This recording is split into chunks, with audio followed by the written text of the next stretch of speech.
Bonjour, on est à la ferme de Froidmont. La ferme de Froidmont, elle répond à des enjeux de société. Le premier, c'est le travail, où trouver et comment créer du travail.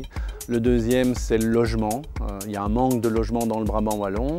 Le troisième, c'est l'environnement. C'est comment est-ce qu'on peut améliorer l'environnement.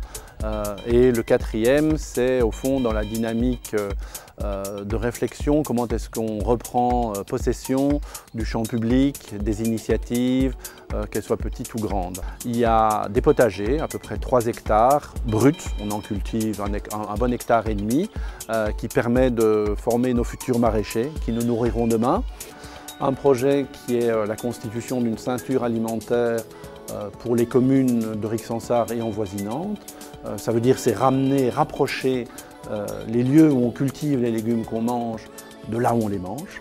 On a quelques logements à la ferme de Froidmont, on en a 9 qui sont loués à l'année ou pour des baux de 3 ans à des gens en transition de vie. Il y a un restaurant qui est un centre de formation pour des adultes en formation professionnalisante. Je suis arrivée à Froidmont en janvier, donc pour une reconversion professionnelle parce que ce n'est pas du tout mon métier.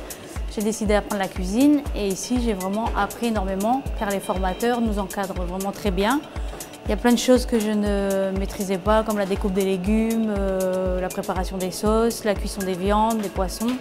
Et ici j'ai vraiment tout appris. Donc on a plusieurs terrains répartis et on organise en fait des rotations entre ces terrains pour avoir plusieurs équipes, qui leur permet d'avoir aussi une certaine autonomie. Et puis dans le quotidien, on essaye d'impliquer un maximum de gens dans nos initiatives, dans nos réflexions, dans le pourquoi on le fait et dans le comment on le fait. Notre structure, elle compte 8 personnes employées à temps plein dans l'association.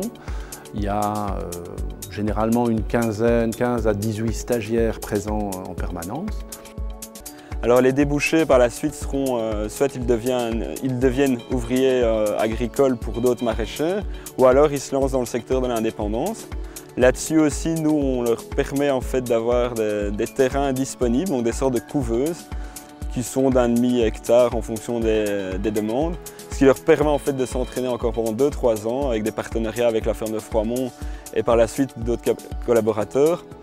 Et au moins on peut leur assurer un avenir, et en tout cas dans leur secteur, qui est proche, vraiment le plus proche possible de la réalité. Et puis un autre chantier qui nous tient à cœur, c'est la création d'une monnaie pour le Brabant wallon, une monnaie complémentaire. Il y a déjà des monnaies qui existent. Comment est-ce qu'on peut créer cette monnaie à taille du Brabant wallon pour avoir un levier économique important en impliquant et des entreprises, les entreprises et les particuliers. L'objectif, c'est que la richesse créée dans le Brabant wallon, elle tourne dans le Brabant wallon en priorité. Il y a de nombreuses initiatives qui fonctionnent dans le monde, voilà, et on est en pleine réflexion pour lancer ça probablement dès l'année prochaine.